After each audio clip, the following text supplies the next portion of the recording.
church. How's everybody doing today? Awesome, awesome. Today we're going to praise the Lord and thank Him for everything that He's doing in our lives. Let's pray. Father, we thank you. We praise you and we give you all the glory, and we thank you, Father, for this day. Thank you for health, strength. In Jesus' name, we give you all the glory. Amen. Come on and put your hands together, family. It's a great day to honor the King. Isn't He worthy? We love you, Lord. Come on and sing with us. Here we go. Yahweh.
Thank you, Father. We honor you today. The name above all names, Lord. We speak your mighty name, Jesus. Thank you, Lord. Enter into this house. We worship and honor you. I just want to speak the name of Jesus over every heart and every mind, yeah. 'Cause I know there is peace within your presence. I speak Jesus. Come on, family, help us sing it out. I just want to speak the name of Jesus till every dark addiction,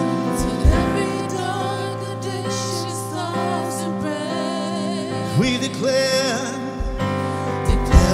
there is hope and there is freedom. I speak Jesus. Your name is power. Your name is power. Your name is healing. Your name is life. We break every stronghold. Break every stronghold. Shine through the shadows. Burn like a fire.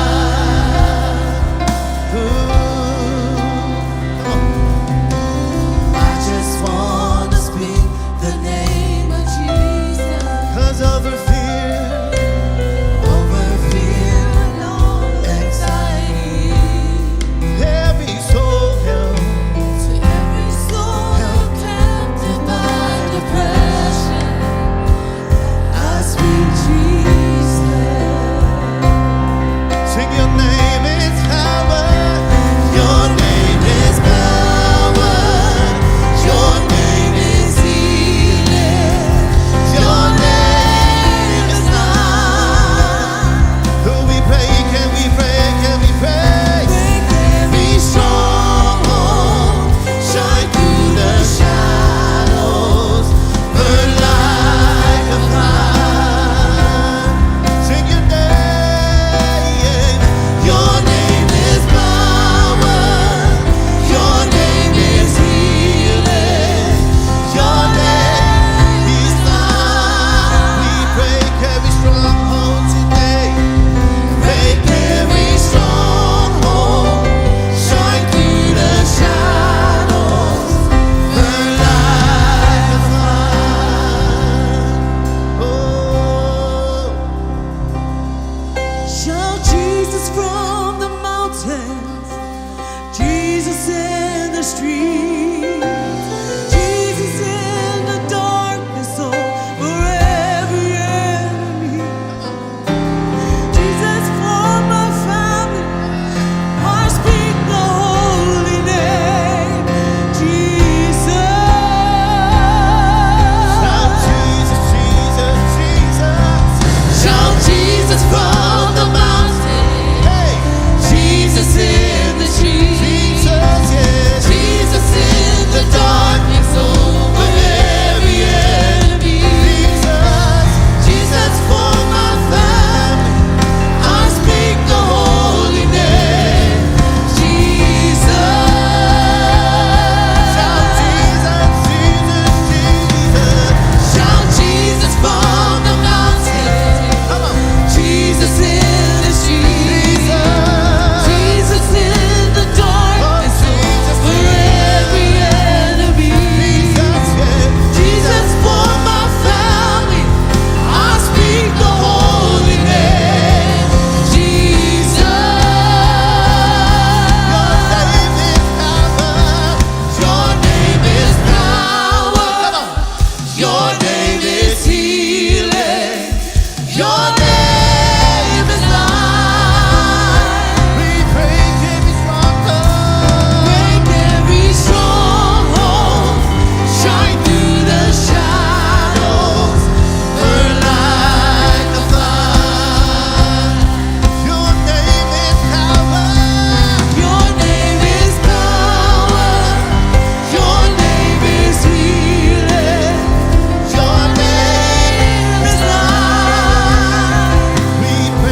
I just want to speak the name of Jesus.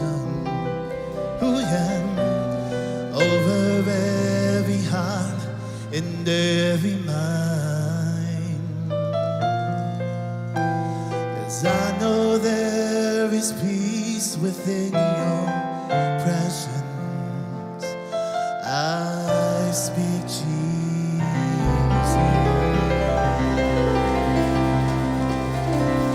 Hallelujah. Hallelujah. As we continue to sit in His presence, let's just continue to thank Him with a loving heart. I love you, Lord.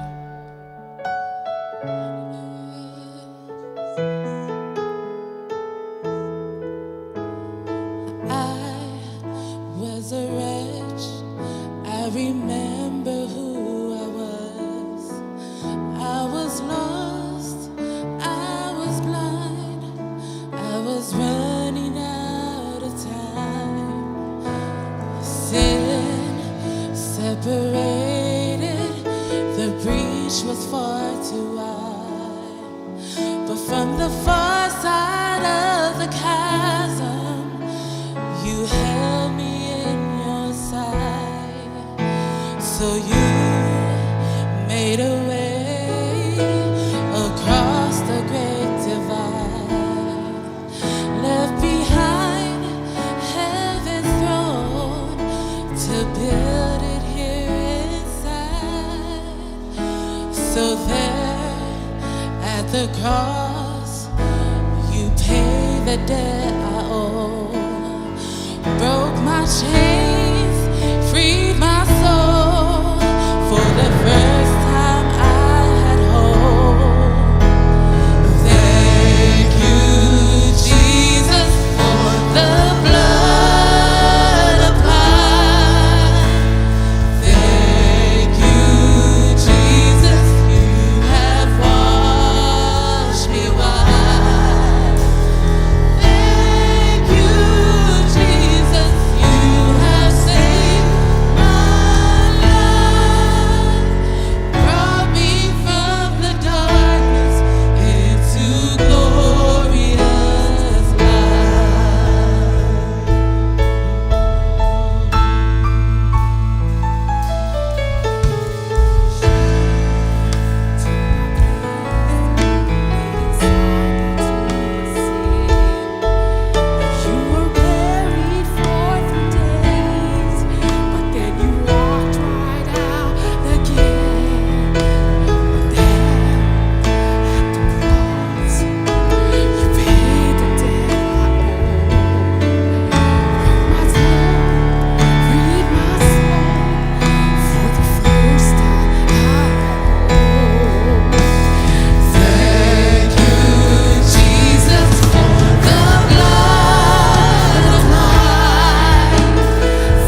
Thank you, Jesus.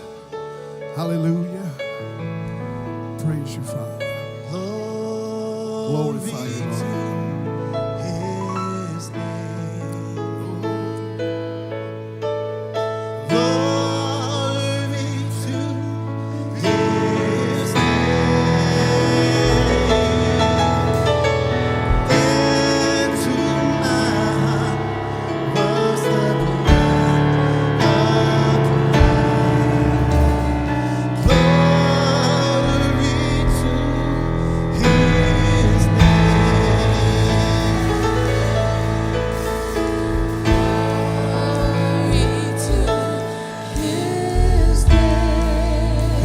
Glory, glory to His name. There to my heart was the blood of God. Glory to His name. He alone has to offer. He alone has to offer. Olona toto emama ayahu. He alone has to offer. He alone has to offer. He alone has to offer. Olona toto emama ayahu. He alone has to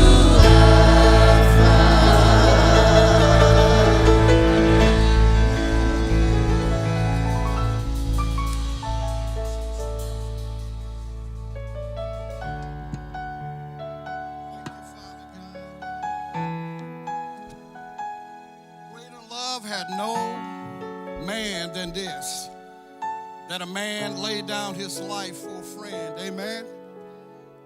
As we get ready to commemorate the work of Christ for us, the song talks about there's healing in the blood, there's restoration in the blood. Amen. So if you're going through any of those difficulties in your life, whether it be a marriage, relationship, work, or whatever it may be, God is here to restore all those things back to you. You got to believe in the work that was done on the cross. Amen. So as our ushers pass out the communion, go ahead and open it, and then we'll bless it and partake together. Amen. Go ahead. Thank you. In Isaiah, it talks about that He was wounded for our transgressions. He was bruised for our iniquities. The chastisement of our peace was upon Him, and with His stripes we are healed. Amen. So as you partake of that, stand in the gap for somebody that you feel he needs a healing, a prayer. We serve a mighty God. Amen. This is not just an exercise that you're going to put an X on it. Oh, I got my communion today. No, this is much more than that. Okay? He took on the punishment that was reserved for us. Amen. So that we can live in peace and not have to deal with the wrath that was rightfully ours. Amen. So go ahead and open your cups. I know it takes a few minutes. 4 minutes to open it. And then let's partake of it. Heavenly Father, we thank you for the work of the cross. Lord Jesus, thank you for the blood that was shed for us.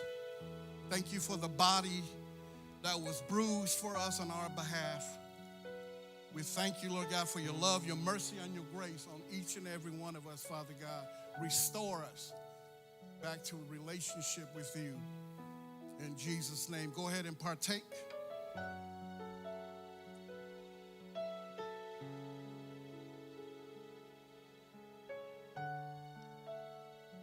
then you can pass your cups down to the blue buckets that's right around you, and they can pick it up for you. In Jesus' name, have a blessed Sunday. Amen.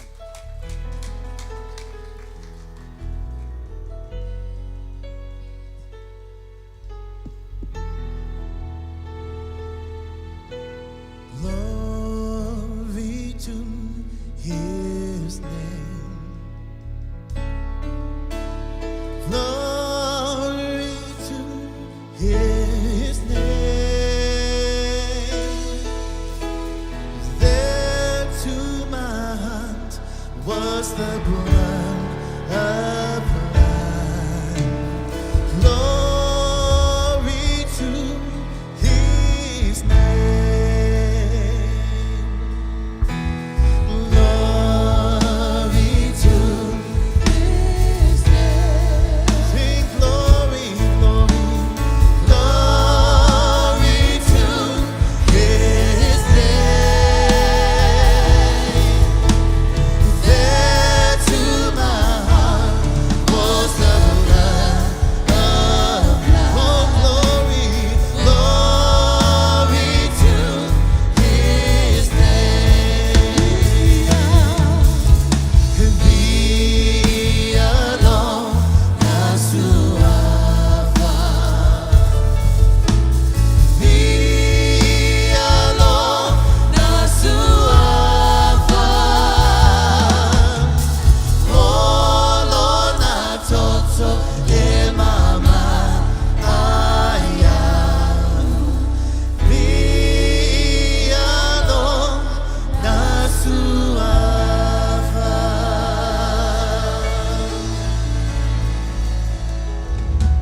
Vi o elo mātou te mā. Mātou te vivi im whamanu atu nea wa uli le tua. Whawhitai ono re toto o Yesu ke riso lewa mama ngalo ai mātou le tua. Father, we thank you for the blood of Jesus that cleanses us from all unrighteousness. We give you all the praise in Jesus' name. And everyone said amen. Amen, amen. Put your hands together for Jesus. You may be seated. High five somebody, smile at somebody before you're seated. If you're here for the first time, welcome to Christian Faith Samoa. You can scan the QR code behind me. Introduce yourself. Let us know how we can be praying for you and your family. Tātou e lunga lau penga te whailangi, mā lore soi whumanuia. A whaiorau teimi mō mua nei Christian Faith Samoa. Yeah, introduce yourself. Let us know how we can be praying for you and your family. I want to quickly go into our tithes and our offering. Here at Christian Faith, we live to give and we love to give. Amen. And in the book of Matthew, chapter 14, verse 16 to 20, this is Jesus teaching his disciples. He says, that isn't necessary. You feed them. And the disciples responded by saying, but we have only 5 loaves of bread and 2 fish. They answered. Jesus said, bring them here, he said. Then he told the people to sit down on the grass. And Jesus took the 5 loaves and 2 fish, looked up towards heaven, and blessed them. Say, bless them. Then breaking the loaves into pieces, he gave the bread to the disciples, who distributed it to the people. They all ate as much as they wanted, and afterward, the disciples picked up 12 baskets of leftovers. Man, 12 baskets of leftovers, amen? And Jesus says, you do something. So he's encouraging us, we got to do something, right? Make sure you're bringing your tithes and your offering into the storehouse. Make sure you're helping people out in our church family, outside of the 4 walls of the church, in the community, your families, amen? And Jesus said, you do something. You give them something to eat. So as we continue to be generous with our finances, remember that we have a responsibility to help other people, amen? We do a feeding here every Monday at 6 in the evening, but we start cooking at 1 o'clock. So if you have anything that you want to donate, whatever it is, we're more than happy to take that, and we can use that to feed the families that are in need, amen? Father, we just lift to you our tithes and our offering today. Father, we thank you for increase and overflow. We thank you, Lord, that you teach us that we do something, not just stand around and be spectators, but get involved in what you're doing. In Jesus' name, amen. Go ahead, ushers, pass the containers, and here's our Christian Faith update.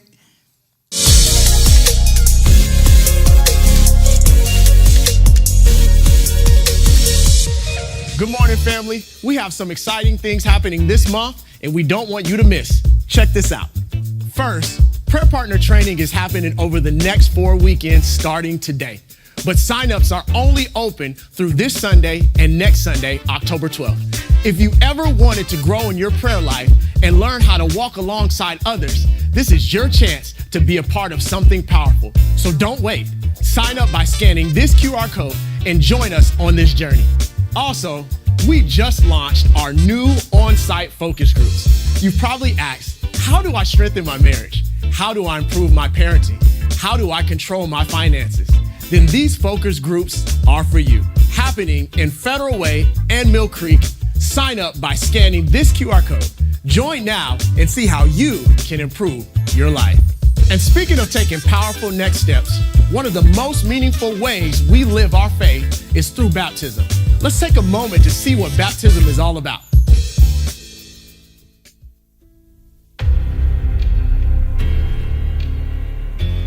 Baptism is one of the most powerful steps we can take in following Jesus.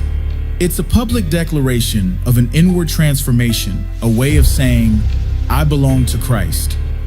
Every time someone goes into the water, it's a picture of being buried with Christ. And every time they rise, it's a celebration of new life in Him. If you've made the decision to follow Jesus but haven't taken this step, there's no better time than now. Baptisms at Christian Faith happen every second and fourth Sunday of the month in Federal Way, and every fourth Sunday in Mill Creek. Don't wait, take your next step of faith. Sign up today, and let's celebrate new life together. Tap your phone on the disc in front of you, or check the Christian Faith app for more information.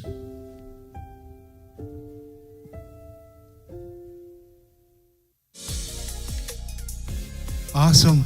Good afternoon, church. Next week, we'll continue our Glass House series, but today we have a special guest with us. We got Caine with us today.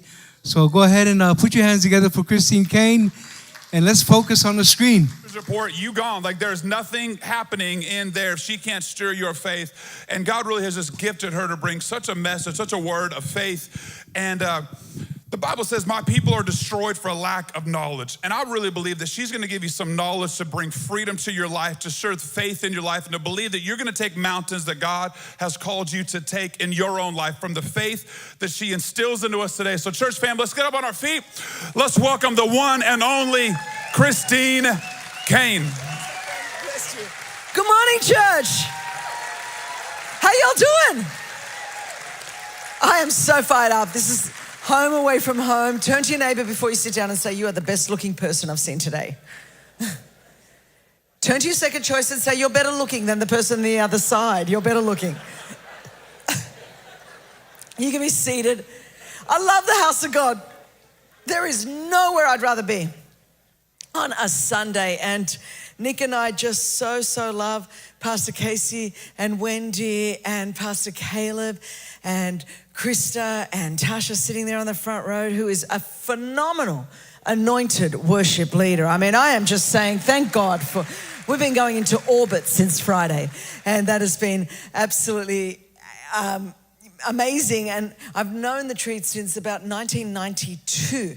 So who was not alive in 1992? That was when the dinosaurs were still roaming on the earth. And that's how long we've been friends. We've done a lot of life together. And I'm here on the front row with the single most ravishing piece of masculine flesh on planet Earth, as my husband of nearly 30 years, and that is Nick. Do you want to stand up? This is my husband, Nick, everyone. He is awesome. We have 2 daughters, Catherine Bobby, who is 23, and I'm Greek, so I'm into arranged marriages. So if you've got an eligible bachelor, preferably wealthy, that would be fantastic. He needs to have a JOB, so that's why I say that. It would be nice. She's 23, graduated from Pepperdine, and is now working with us. And then Sophia Joyce, my 19-year-old, almost 20, and she is just a delight. And so because I'm Greek and into arranged marriages, anyone, cousin, nephew, anyone, just give their names to Wendy and she'll vet them. And if they pass the Wendy Treat vetting process, they're going to be into me. So how many think matchmaking is not a bad thing? I'm really quite into it. I keep telling my daughters, I could choose for you better than anyway. So says every mother in the world. I know, but and I want to be a grandmother, so I'm like offering to pay her to get married and have children so that I can be a grandmother. How many know that I'm only saying all of this because she's not in the room? And if she was, I would have fear into me. I am, I bought Nick these AirPods Pro 2 for Christmas. And the reason I did that is we've been married, we're just about coming up to 30 years. Nick and I, by God's grace, have a great marriage, and we not only love each other after 30 years, we really like each other as well and spend a lot of time together. But the thing that I have noticed over the last few years is my husband seems to be really developing selective hearing. And it is so amazing to me that, if it's anything to do with sports or mountain bike riding, like he can hear, I don't know. But when I ask him to do something, there just seems to be like he'll just look at me blank or, come back and say, well, I never heard that. And so I bought him these Air Pro. Anyone else suffer from her spouse? Okay, you're all like, we want to stay married, Christine. This is Sunday morning. And so I got him these Air Pro 2s because they've got a hearing aid feature on them. And so, you can have, it's got a noise cancellation feature. It's got a, it's interesting hearing it. I'm tapping into your phone. And it's got a feature where you could just basically choose to tune into a frequency so that you can, which is really what a hearing aid is you just change the frequency that you listen to. Well, after we had one of these moments, I know you never have them in your marriage, but we had this moment of intense fellowship. It's really deep fellowship. And at that point, Nick went to the ear, nose, and throat specialist. And so he went to the ear, nose, and then he came back. And church, I'm going to tell you this because I've never seen my husband more excited in 30 years of marriage. He had a piece of paper from the doctor, which has now subsequently been framed. And this piece of paper says officially that he has what is called a high frequency hearing deficiency. And so apparently, for those of you that are fact checking me in real time, there is a feature that the most common form of hearing loss is high frequency hearing loss. So Nick has a framed picture now that says, and he claims that actually it's not his fault. He has a condition that says he cannot hear my voice at this frequency and that it can't happen. And it's like he lives in oblivion. So I've just given every man in the room a pass this morning. But my whole point, prefacing my message today, and truly I am going to teach to you today out of one of the most known portions of scripture in the entire Bible. If this is your first time in church, the story I'm going to talk about, you are more than likely to have heard of it. There are secular management books and just kind of myths that talk about David and Goliath. And it is so easy to switch off going, oh, we're talking about this. And particularly if you grew up in kids' church and you had felt boards, if you're old like me, and you had little felt boards, it's easy to switch off. But I pray that today this message is going to fall afresh on you in 2025 and be so relevant it could have been written to us today, for today. And my prayer is that all of us are going to walk out of this church today and this meeting, and that we're going to learn to put in our spiritual AirPods, our Pro 2 AirPods into our ears, and we are going to learn to tune into the frequency of the voice of God, and we're going to learn how to access the noise cancellation feature, because a lot of us are living in fear and doubt and anxiety, and a lot of us are living so far beneath our God-given potential and our God-given purpose, and it's not because of gift, and it's not because of talent, and it's not because of a lack of opportunity, but it's because we are tuned into the wrong frequency. And we need to tune our ears into the right frequency, because we are being bombarded 24 hours a day, 7 days a week with fear and doubt and negativity and lies. And may I remind you of the words of Romans 10:17. Now faith comes by hearing. And hearing what? That's right. Not hearing the latest TikTok viral clip.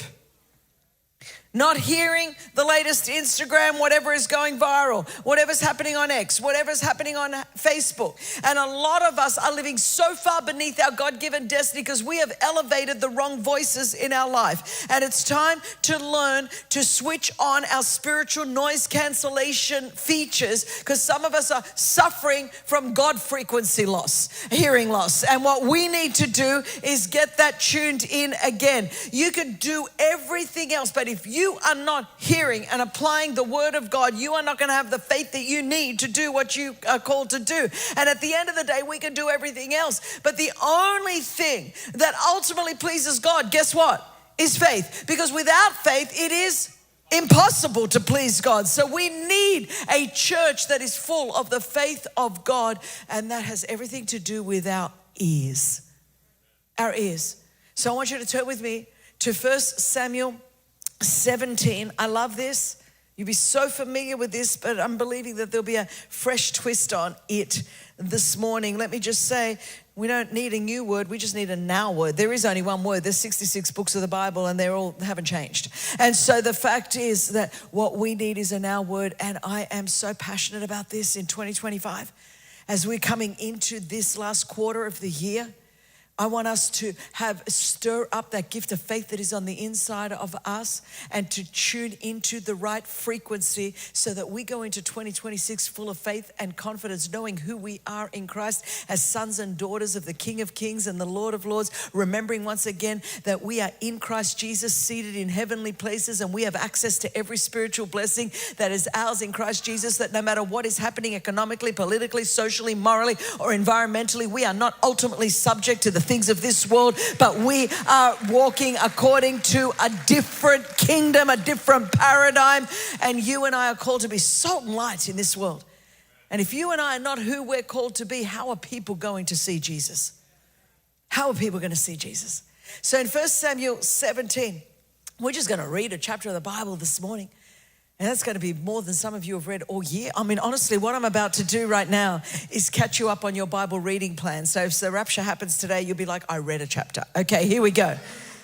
The Bible says the Philistines gathered their forces for war at Soka in Judah and camped between Soka and Azekah and Ephes Dammim. I always get nervous, church, if I have to read Ephes Dammim. And I'm saying, Lord, please help me not get that wrong in church on Sunday morning. Saul and the men of Israel gathered and camped in the valley of Elah. Then they lined up in battle formation to face the Philistines. The Philistines were standing on one hill and the Israelites were standing on another hill with a ravine between them. I don't want you to lose this. So there's a huge battle happening. The entire Israelite army, whom God had already promised them victory. In Ezekiel, he said, when you go out to battle, don't fear. I'm going to be with you. You're going to have the victory. So they had a promise from God that the victory was going to happen. So they're on one side. There's a ravine in the middle. And over here are the Philistines. So this is like wartime. It's about to happen. It goes on. It says that, let me go to verse 4. Then a champion named Goliath from Gath came out from the Philistine camp. He was 9 feet, 9 inches tall. And I mean, he was very, he caused a lot of fear because look what he was wearing. You've got to be pretty strong to wear what he was wearing.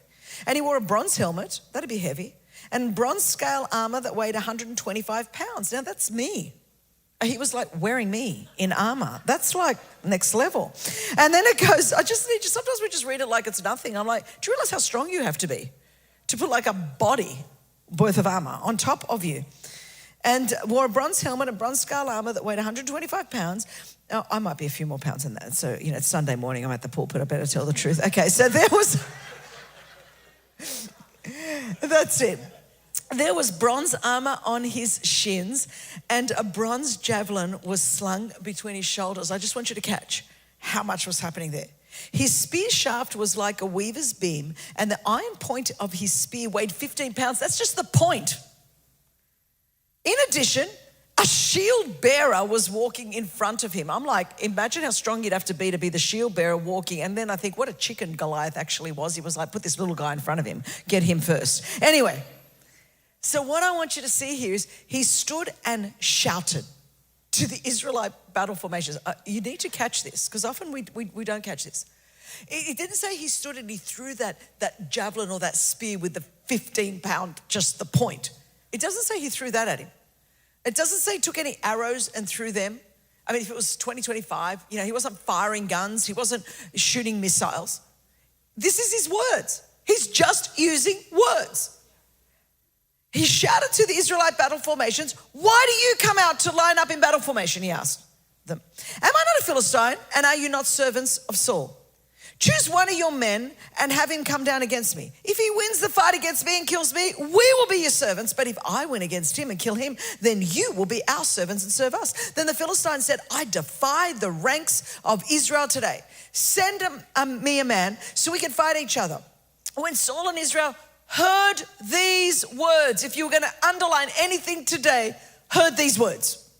When they heard these words from the Philistine, they lost their courage and they were terrified. I mean, it is hilarious to me. Not when they got hit by a spear. Not when the bullets went flying. I know there were no bullets at this time, but go with me.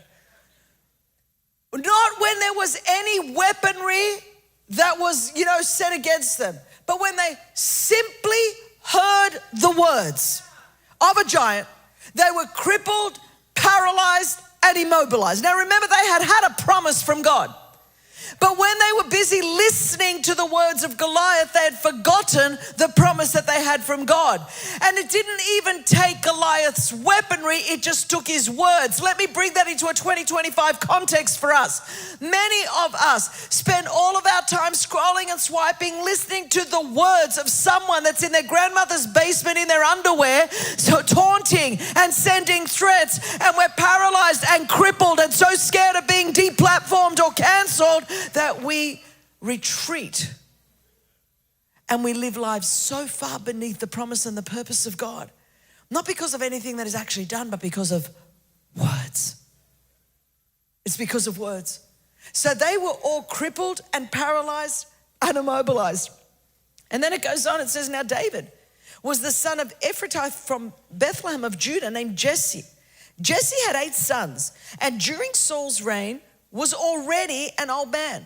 Jesse's 3 oldest sons had followed Saul to war, and their names were Eliab, the firstborn, Abinadab, the next, and Shammah, the third. And David was the youngest, so he was number 8. The 3 oldest had followed Saul, but David kept going back and forth from Saul to tend his father's flock in Bethlehem. And I just want to pause because this is really important. And it's easy to overlook this. I'm reading 1 Samuel 17. Let me just give you a little bit of a backstory of what happened in the chapter before this. In 1 Samuel 16, God had decided that he was done with Saul because Saul had lost his ever-loving mind. And what happened was that he sent the prophet Samuel into Jesse's house, who had 8 sons. Remember, I just read that. He had 8 sons. And he said, out of these sons, I've chosen one, I've selected one to be the next king of Israel. Now, when that happened, Samuel walked in and he saw the oldest son that I just read about, Eliab. He saw him. And scripture tells us in 1 Samuel 16 verse 6, it says, when Samuel saw Eliab, he thought, surely this is the Lord's anointed. He had thought that this is the guy that God had chosen to be the next king. And you know why largely he thought that? Because Eliab looked just like Saul. He was head and shoulders, the scripture says, above everyone else. He acted like Saul. And so when the prophet saw this firstborn son, he saw a younger version of Saul. And he thought, surely this is the king's chosen one. But God doesn't do younger versions of the same old thing. God does a brand new thing, he tells us in Isaiah. The Lord says, do you not perceive it? I do a new thing. And so God is doing a new thing constantly. And a lot of us, we miss the new thing that God's doing because we're looking for the next thing. And the next thing is normally a younger version of the same old thing. And so God's not doing that. That's not how it works. It's, my spiritual mother is Joyce Meyer. Joyce and I laugh about this all the time because people go like, you're the next Joyce Meyer. I'm like, I was never going to be the next Joyce Meyer because there's only one. And let me just say that's enough for all the whole of planet Earth. God doesn't need another one. He's already made that one. I don't need to be the next anyone. I just need to be me, who God's created to be me. And that's what God has anointed. And so, and same as there's no next Christine Caine. There doesn't need to be. We've got one. And let me just say, that is enough for planet Earth. God's doing a brand new thing. I never put any pressure on my daughters that they need to be the next anything. They're just them. God's doing a brand new thing. And so what happened though was when Jesse brought his sons before the prophet, he left David out in the field. He didn't even think David rated enough to get in the roll call for the selection process. It was all his 7 older brothers.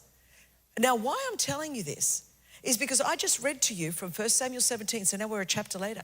Because what happened was God spoke to the prophet, like he does, and got David to come from inside the field from outside at the field into his father's house, and he anointed him with oil. And at that moment, he was anointed as the new king of Israel, except he yet wasn't appointed. Just because you're anointed for something doesn't mean you're immediately appointed. So there was actually, if you read it, he was anointed in 1 Samuel 16. He wasn't appointed until 2 Samuel chapter 5. That's 20 chapters and 20 years. There was 20 chapters and 20 years between his anointing for a position and his appointing in a position. In many ways, I was anointed to do what I'm doing now. Back when I even first met Pastor Wendy and Casey in 1990, I graduated college. And if I read to you the prophetic words over my life from 1990, and you looked at my life today in 2025, 35 years later, they've come to fulfillment. But it didn't happen overnight. It took 35 years. 35 years. Now imagine when I got that prophetic word in 1990. If I was like, I'm going to be this and I'm going to be that, because that's what, imagine David, because this is what would happen in 2025. As he was being anointed to be the king, he'd be like having to take an Instagram live or a TikTok photo of that as it was happening, as the oil was coming on. And then he would, of course, have to put the right filter and crop it and edit it and make sure it looked good, because it needs to be the most authentic, spontaneous, natural post. You know how it is. We all want everyone just to see our most natural post. So, we make sure we get our Bibles and we put it at the right angle with our coffee mug. It has to be a coffee mug because it's my morning quiet time, just me and Jesus. And so and we just post it and we get it at the right angle and the right light, and we post it, hashtag just me and Jesus, hashtag blessed, hashtag humble brag, hashtag that's just what it is. Because it didn't happen if it's not on Instagram, did it? No, of course not. And so David would be having to take that photo of the anointing. And then imagine if that day he just put hashtag King of Israel. Because we've got a whole generation doing that. Hashtag I'm this. Hashtag I'm that. I've never served a day in life at church, but I am the next prophet, pastor, soon coming king, fourth part of the Trinity. Hashtag humble brag. Hashtag where would Jesus be without me? I mean, it just amuses me. I'm like, what planet are we on? I'm glad David didn't do that, because he still had 20 years and 20 chapters. And he would have looked ridiculous. And so what happened was, you know what he did as soon as he got anointed? He went back into the field. That's why he's about to become the Uber Eats guy for his dad, while he's anointed to be king. But while we're anointed to be king, I don't want to be the Uber Eats. What do you mean I should serve in kids ministry? Don't you realize I'm going to be the next preacher of the world? What do you mean I should serve? Don't you know what I've been chosen to be? David was anointed. The oil was on him. And actually go read 1 Samuel 17 verse 1. It says, and that very same day the Spirit of the Lord left Saul. That's a whole other sermon. What do you do when you're anointed and the Spirit of the Lord leaves your leader? Whew. It's a sermon for 2025. But no. David goes, and it says he went between where he's tending to his father's sheep and Saul's palace. And the Spirit of the Lord had left Saul. But David's turning up to play the harp to soothe the king. And people go, well, hang on, he was anointed to be king, and the Spirit of the Lord had left him. What do you mean he's taking such a lowly role? Because he understood you don't put yourself anywhere God has not put you yet. If you put yourself there, my spiritual mother said to me, Christine, be very careful. You put yourself there, you'll have to keep yourself there. If God puts you there, no demon in hell could take you from there. So you want God to put you there. You want God to put you there. And so here's David. He's out serving, even though he's been anointed to be king. And now we're about to discover what is it that he's going to do. The Bible says that, his father said this. I'm going to read this a little bit back to front from you. In verse 17, it says, one day, Jesse had told his son David, take this half bushel of roasted grain along with these 10 loaves of bread for your brothers and hurry to their camp. Also take these 10 portions of cheese to the field commander, check on the well-being of your brothers and bring a confirmation from them. I mean, just get this. This is the father that did not even bring him to his own anointing service. He could have said to his dad, you didn't even recognize the gift of God on my life. But he served him. And what was he about to become, guys? He was about to become the Uber Eats guy. He was about to deliver feta cheese and hummus and pita bread to his brothers on the battlefield. That's what he was doing. He was the DoorDash guy. So now his father says to him, I want you to go. Just before his father said that, so this is happening here. And over here on the battlefield, in verse 16, it says, every morning and evening for 40 days, the Philistine came forward and took his stand. So while the father's saying, David, get ready. I need you to go to the battlefield, check on your brothers, take the hummus and pita bread to them and come back and tell me what's going on with your brothers. So while that's going on, the brothers are on the field.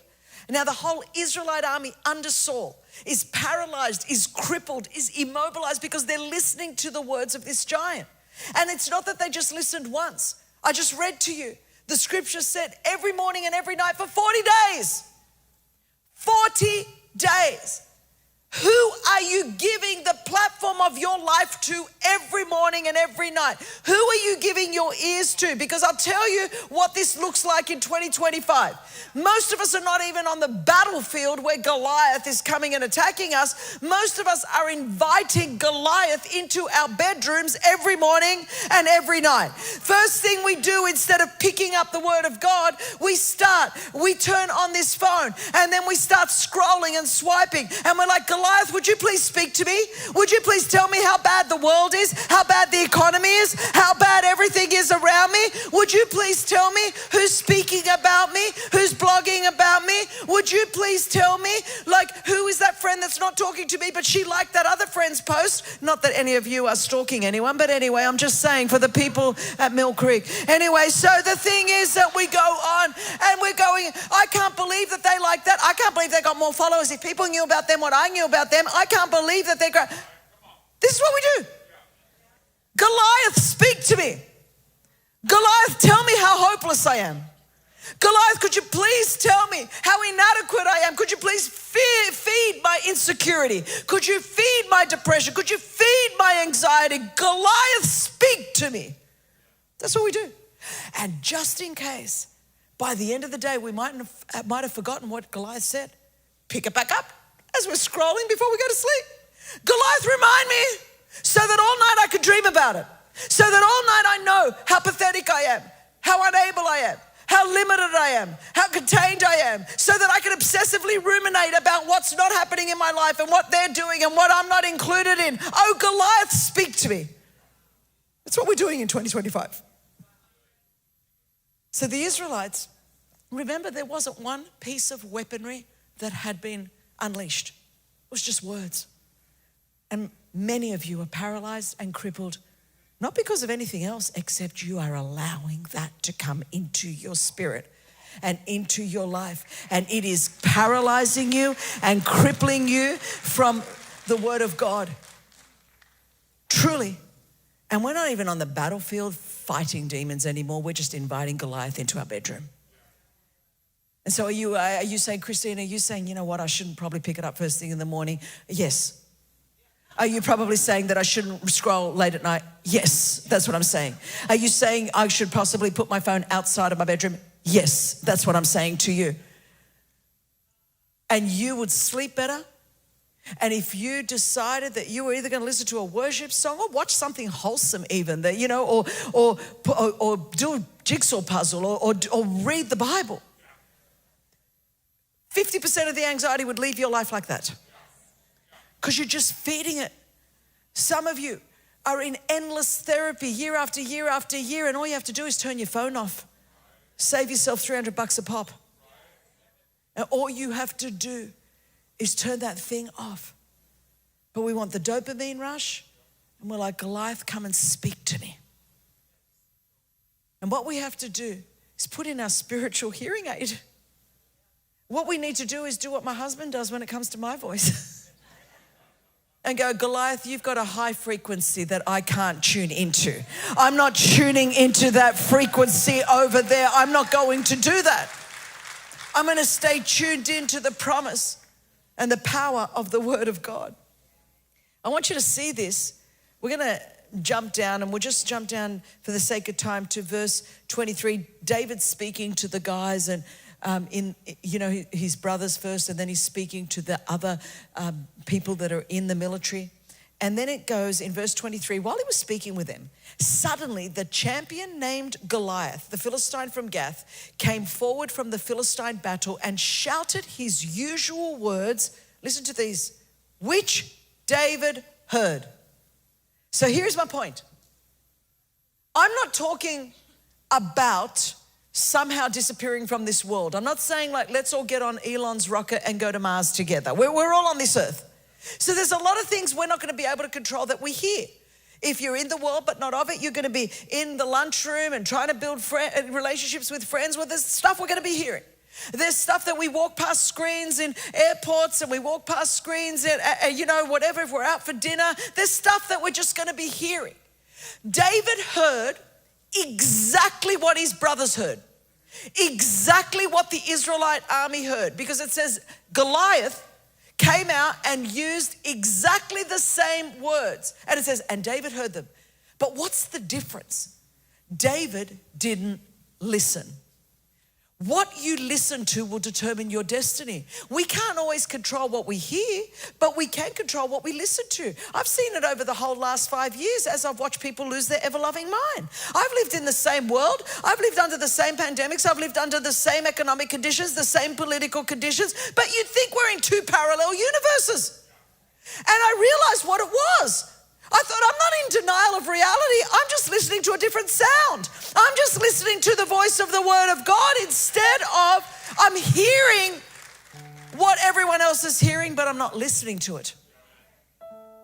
And that's what some of the problem is in the world today. The church is listening to the same things as the world. I'm not saying we're not hearing the same things, because we're in it, but we're not of it. Our ear should be tuned into a different frequency.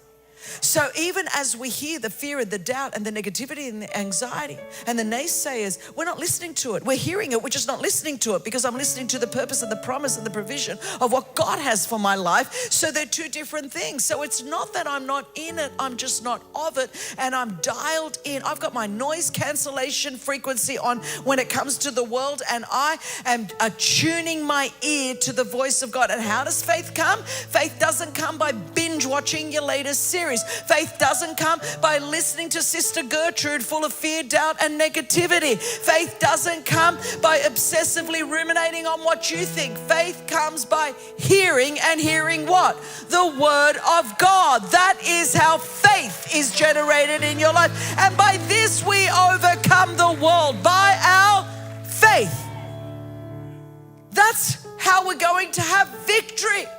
And we're trying to give everyone and I'm all about therapy, and I'm all about rest, and I'm all about all the things, but that's not ultimately what's going to give you victory. Your faith is. So you better be feeding your faith. And you better be hearing the right thing. And what's paralyzing and immobilizing and crippling many Christians and keeping them out of the purpose and the promise of God, it's not gift or talent or opportunity. It's that we're listening to the wrong voices. And what we need to do is silence those voices. David is in the middle of a battlefield and he's making a decision. I'm just not, I heard it, I'm hearing this, and I want to hear this. And some of you just keep going back. Tell me how hopeless I am. Going back, trying to get something from people you can only get from God. And you're not going to get it from them. And so he goes on. Let me just say that there's a couple of things that happens. In verse 28, it says, David's oldest brother Eliab listened as he spoke to the men, and he became angry with him. Now listen, older brother to younger. Why did you come down here, he asked. Who did you leave those few sheep with in the wilderness? This line just gets to me. I know your arrogance and your evil heart. You have come down to see the battle. Here is the deal. Now, Eliab's so jealous of David because remember that Samuel saw Eliab and thought, surely this is the Lord's anointed. Let me just tell you, Eliab thought surely he was the Lord's anointed too. And Eliab watched Samuel anoint David. I want you to hear this. Someone can see God choose you, not people, can see God choose you over them, and they still think they should be doing what you're doing. And so you're not going to be able to work with people's jealousy and anger because Eliab watched the prophet anoint David because God did that in that moment. And I've watched people can see God do it obviously, but they're still so jealous that they think they can do what you could do better than you. And if someone is not going to honor what God has chosen, you haven't got a chance. So you don't contend with that. You just get out of that way and leave them to God. So what did Eliab do? Because he was so jealous of his brother. He falsely accused him because David didn't just leave the sheep with nobody. The scripture tells us, go read 1 Samuel 17. He made sure they were looked after. But there'll always be false accusation. And then he said to him, I know your evil heart. Well, the fact is he doesn't. Because do you know in the book of Acts, why did God choose David? It says, I have chosen David, a man after my own heart. Not just a man that wanted what I wanted, a man that was after my heart. And so Eliab tried to basically take David out by undermining the very thing that was David's greatest strength. And when the enemy comes at you, he will try to make you second guess yourself and actually doubt your greatest strength. And so what Eliab did was he falsely accused him. And of course, the enemy's going to use someone that's close to you. It's his brother. And the fact is, you are not really going to care by what some person in Lithuania that you don't even know is like blogging about it. Who cares? But you do care about the people that are close to you. And my greatest areas of betrayal and pain and hurt.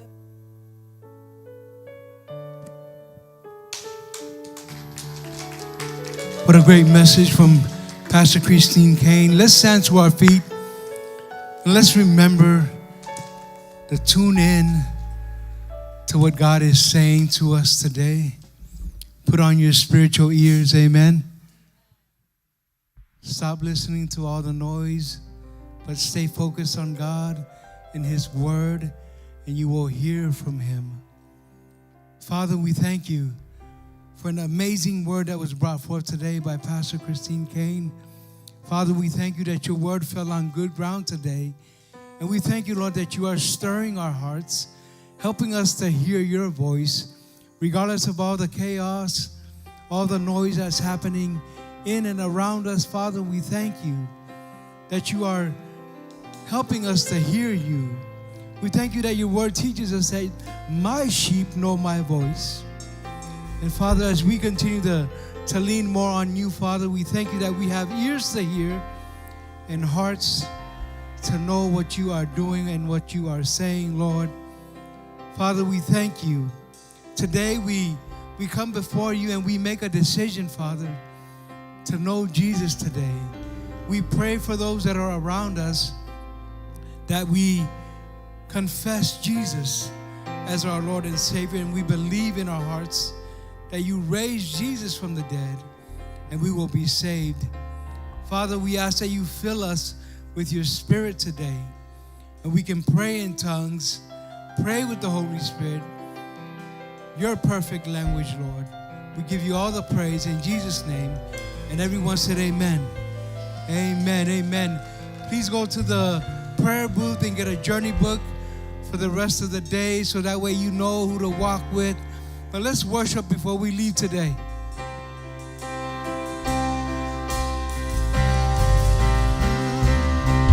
Shout Jesus from the mountain, Jesus in the street, Jesus in the darkness over every enemy, Jesus for my family, I speak the holy name, Jesus.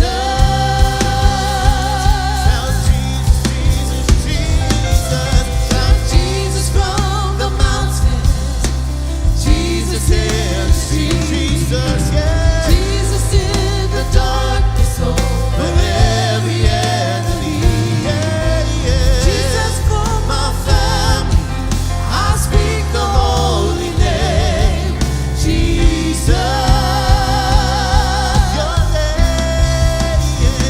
Your name is power, your name is healing, your name is life. We break every stronghold, break every stronghold, shine through the shadows, burn like a fire. Your name, Jesus, your name is power, your name is healing, your name is life. We break every stronghold, shine through the shadows, burn like a fire.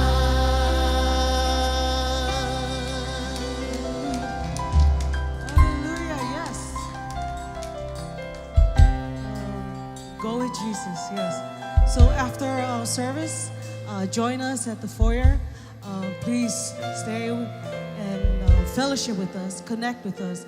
Please, we'll love for you to stay with us and, just talk stories. Yes, please. In the mighty name of Jesus, thank you. Amen.